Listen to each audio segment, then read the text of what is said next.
welcome back to my channel and welcome to another video.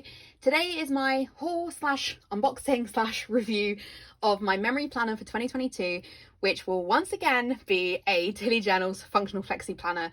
I used one of these for 2021. I absolutely loved it and I'm so excited to have another one for 2022.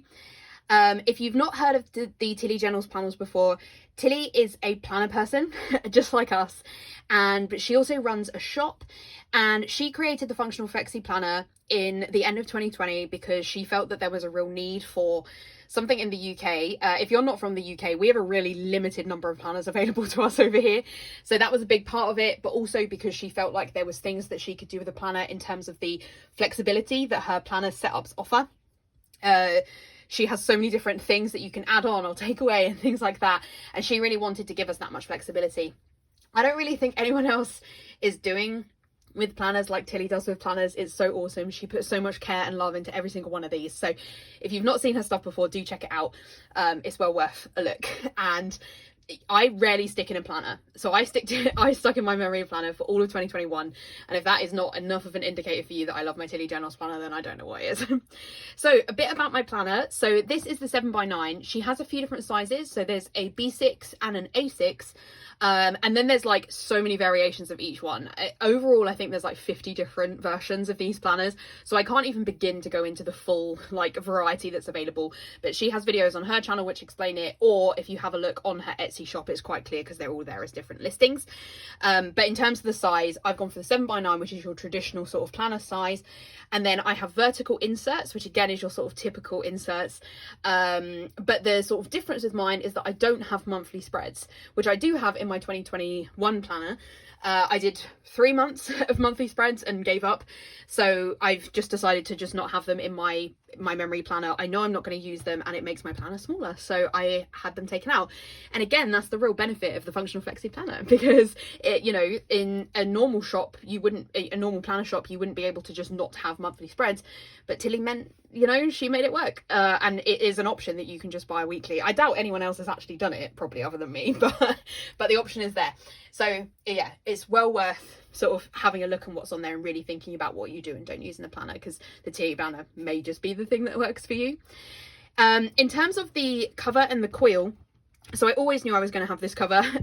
So I have got my last year planner to show you for a little bit of comparison. So this is my planner for last year, way chunkier than this new one, and I absolutely loved this cover. I particularly liked this pattern. It's so me. It's this kind of like daisy sunflower type style. It's so beautiful. It's so peace love plan. And so I always knew that this would be the next one I got, because they kind of, you know, I think they're in a similar sort of family. I've had a kit with this from Elizabeth Plans and I loved it, like with this art. And so yeah, I just knew this was going to be my cover. There really wasn't any thought in it for me. So the cover is this beautiful sunflower pattern on the back, and then at the back we've got this pattern here, and then the same sunflower pattern. So it's super gorgeous. So that's the cover. And then in terms of the coil, so it's a kind of metal coil. It's the kind of coil that I like, that it's not wire-o. It's just like your kind of standard coil. I get the smaller coil. So this will not be the size coil that Tilly recommends. I'm going to be really honest with you. Tilly uses a much bigger coil, and most of the planner community who have Tilly planners have the bigger coil because it allows for more chunkiness in your spreads. So I specifically request to have a smaller coil. I personally prefer it. If I'm being honest, I don't like the bigger coils. I think they're too big. I have to think about the longevity of what this planner is going to look like on my shelf, and all of my coils are small. So I prefer this. Like if it was a big coil, I think it would stick out a lot. That's my personal opinion, and I'm telling you, no one agrees with me. So just to be really honest. But I thought I would bring up my planner from last year to show you, because I have the small coil on there as well, so you can see kind of how it holds up in terms of chunkiness. So this is my planner. I haven't planned December, and there's like a week in October and a week in November I still haven't done, but other than that my planner is done. I only did 3 of the monthlies, as I said, and I haven't filled out notes pages and I haven't decorated my dashboards, if that gives you an idea of sort of how much I've done in here. I'm personally fine with this level of chunk. I don't think this is too chunky for the coil. I think it looks right. So, you know, obviously if you like leave it out like that, it's going to spread out, but it's going to be sat on a shelf like this with all my other coil planners. So I personally think, for me, this is the right size coil. I'm really fine with, like, yes, it is a bit chunky, but a big coil would come out like quite a lot more. So for me, this is fine. But I wanted to show you this just to give you an idea of what it looks like with a small coil. You might look at this and be like, Kat, that obviously is chunky, and you should have it on a bigger coil. So, and as I say, most people would prefer the bigger coil, but I wanted to bring that up to show you anyway. I think that's mostly it about the guts of the planner. So let's just do a bit of a flick through. There have been a couple of changes since last year. So one of the things, and this honestly to me is like the best change, is that Tilly figured out a way, at least, I mean, I don't know if this is the case on every planner, but it is the case on mine, that the hole is complete at the bottom. So as you can see, so where Tilly's using a puncher for these covers, there's an extra hole at the bottom, but not at the top, but there is one at the bottom. And in my last planner, unfortunately, the hole wasn't complete, and so it was like this is really sharp, and it did catch on my clothes and stuff. So I will be very glad, to be honest, to not have that catching on me anymore, because it really is quite sharp. So I'm super excited about that. The covers are also wider, so they now cover your tabs, so you can see that you can't see your tabs here, whereas here you can see that my tabs are peeking out. They're fared relatively well, but they are a bit beaten up in some places, and I don't take my planner anywhere. Like, it doesn't leave the house. It does kind of sit on the side though. It doesn't like just sit on a desk. It sort of like sometimes sat in a planner pouch, sometimes it lies on top of the planner pouch. But yeah, they have got like a little bit bashed up, so that's why Tilly's made the cover bigger to stop that from happening. So that's awesome. So Tilly's definitely made some really, really positive changes, and like, I'm completely fine. I want to make it really clear, I have no issues with the stuff that kind of has been tweaked since my last planner. Like, Tilly just, she went for it. She still brought something to the community that I felt was super needed, and I love her for it. And these are just like even better improvements. So I want to make it really clear that that's how I feel about this. So that's the cover and stuff. We've then got a piece of vellum. I don't think we have that in the current one. No. So this is new, piece of vellum, and then the branding has changed. I didn't really plan to make this like a full comparison, but anyway, so Tilly has updated her branding, so you can see it's all the new Tilly branding. We've got a different quote here. So in this one we've got, I adore spontaneity, product providing it is carefully planned. And this one is, there are dreamers and there are planners, the planners make their dreams come true. That's really cute.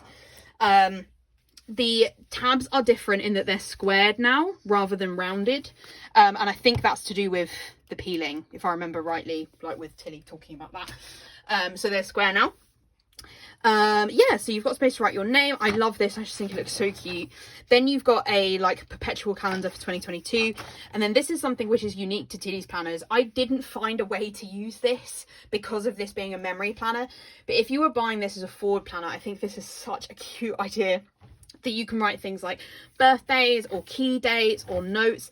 Kittenish Jess doesn't have one of these. She has a planner from Caress. She has inserts from Caress Press. But in her recent setup video, I would recommend you watch that, because I think that the inserts have something similar to this. And Jess like writes like her Shopify revenue and stuff like this. So there's really loads of different things you can use this type of layout for. So I think that's so cute. So I wish I had a reason to use this. I do like that it goes forward to 2023 as well, because I think it then means that if you wanted to write notes ahead for 2023, you easily could do that up until April. But I don't use this as a forward planner, so I wouldn't use this. I don't know if I'll rip them out because I really like them, but that is what they are. It's bright white paper as well, which I love. I much prefer bright white paper. It does mean that whiteout is too white, which I know is going to sound silly, but whiteout is actually quite cream. So whiteout looks best on EC paper, which is cream. It doesn't look as good on white paper, but I personally prefer white paper. So it is, you know, it's just one of those things. So, and as I mentioned, because I don't have a monthly spread, when I get to the January tab, and this is what it looks like, I don't think I'm going to sticker it. Sometimes I do think about it, but I don't think I will. It then just goes straight into my week. I love this. I love it. I don't have any monthly spreads. Like, I'm just going to go from week to week to week. It's so exciting. So the tab page, so one of the things from the previous ones, if I can show you an example here, that's not really a great example when it's got writing on it. I don't know how well it will show up on camera, but the previous paper that Tilly used for the sort of dashboard page was slightly creamier than the pages in the bulk of the planner. She's changed that. It's all white paper now, so it all matches really well, which is super cute. So you can't even tell that this is a dashboard page on the other side. And then the only thing is that because I don't have the monthly, the sort of tape where the the tab is, goes into my sidebar, but I always have a full box in that corner, so that really is no problem to me. And that's part of, I knew it would be like that because I have the plan already. But if you had a monthly, that would be in your monthly. But it's even better to me that it's in a weekly because, as I say, that's always covered by a full box. And that's it. It just goes through the weeks. And then at the end of the month, you get a dot grid page, which I don't use, and then a dashboard page, and then we go straight into February. And that's like basically it. I have no add-ons in this planner. You can get a goals add-on, which I don't have, but lots of people do. So Rhymer plans, I guess Courtney probably got it as well, so maybe Courtney's plans as well on YouTube. If you find them, they probably have the goals inserts, so you can look at it, but I personally don't. Then in terms of the end of the planner, we have a note section which has a series of dot grid pages. You can, I think, ask to not have these or ask to have more, but I just went for the normal amount. I don't think I added any more because I'm not going to use them in my memory planner anyway. And then this is a new addition for this year, which is a couple of pages of reusable sticker paper, and this is so that if you're planning, you could just stick odd stickers here, or if you were pulling stickers for a memory spread, you could pull them here. Although I personally think that that probably isn't the best use of this, because then you would constantly be flicking back between this and your planner. Though if you were only taking your planner somewhere, you definitely could do that. But it's probably easier to have a reusable album to have with you, so you can have both open on the same spread. But I think you could use this for like if you've got spares or extras, or if you don't have a reusable album. So I'm not sure that I will use them, but they are there in the back. And then you have a pocket. So I do store my kits in here. So the kit that which I don't often do, but if I lay down the base of a spread and then don't lay down the sort of plans, I will stick the kit in here until I come back and do the rest of the spread. I do often do it all in one go, but occasionally I don't, and then I put it in here. And this is a laminated pocket, and I've never had stuff fall out of there. I think this was something that some people were worried about when we first got the planner, but I've never had anything fall out of there. And then that's it, we're at the back. That's it. I love it. I feel like maybe me being like that's it sounds negative. It really doesn't. I can't express how positive this is, that this is a planner that doesn't have a load of guff that I'm not going to use. It just has stuff that's there, and I love it. Oh, I didn't really show you the weeklies, did I? That's a bit silly. This is what a weekly looks like. So you have a long sidebar, and then you have your Monday to Sunday. These are Monday to Sunday planners. The monthlies are Monday to Sunday as well, if you have them. You've got space for your bottom washi here. You've got your 3 here. The reason there's a little gap is to do with some shops' headers are a bit longer than others, I think. So Tilly has a little gap here. So what I do is I plan with my glitter headers. So I use 3 lots of glitter headers. My glitter headers go along the top row of the box, and then so a glitter header and a full box fits. Particularly the planner phase ones, I think it's the Anna's glitter headers are slightly longer. I think sometimes when I use SPC or like other kits, it's sometimes slightly too short, but because of this gap, but that doesn't personally bother me. And the reason it's designed is because a lot of us use planner face kits. Let me see if I can find a spread that I can show you that doesn't have stuff I can't show due to like work and things, so that you can see what it looks like with a spread in it. Oh, this is a good one because I've not filled it out. So you can see here that I do 3 lots of glitter headers. I also have a bougie box, and if I can sort of show you, yeah, my glitter header, I start that along that edge there, so my bougie box goes sort of over that line a little bit. The pages are dot grid. I wasn't sure what I would think about the dot grid. I think in my video last year I think I said that I didn't think I wanted dot grid because I felt it would look weird. It doesn't. Tilly was so right. Dot grid is so helpful because everyone else's planners are blank paper, but it's so easy to stick stuff wonky. Does anyone else have this problem? I really do. The dot grid really helps me to keep things straight. So that's been a big bonus to me. I'm so used to like Tilly's font and stuff now. I do white these out and put date covers over them, but I leave this always in the corner. But I don't ever have to white out any of the other lines because it's so minimal, but with enough guides to help you with filling the spread out. I would panic if I didn't have these lines in the middle, because a lot of planners now are just like that, like without the lines. I would panic. I wouldn't know how to do it because I use the 3 glitter headers. Yeah, so that's the weekly. I love it. I can't express enough how excited I am to have another year in a Tilly planner. So I'll put my other one here for like side-by-side comparison. But yeah, I'm super excited. Thank you so much, Tilly, for all your work with all of our planners. We love you so much for it. Yeah, I don't really film plan with me's. I don't have any expectations currently that I'll go back to filming plan with me's. So if you do want to see what my spreads look like in my Tilly planner, I've got quite a few of them up on Instagram. I'm not the best at posting spreads on Instagram, but I will try and get better. So do check those out. My Instagram is peace.love.plan. Otherwise, I think that's everything for this video. If you do want to check out Tilly's shop, I will link to Tilly's shop and YouTube in the description down below. If you enjoyed this video, I'd really appreciate a like. If you haven't already, I would love it if you would subscribe to my channel, and you can also find me over on Instagram at peace.love.plan. Otherwise, I'll see you in my next video.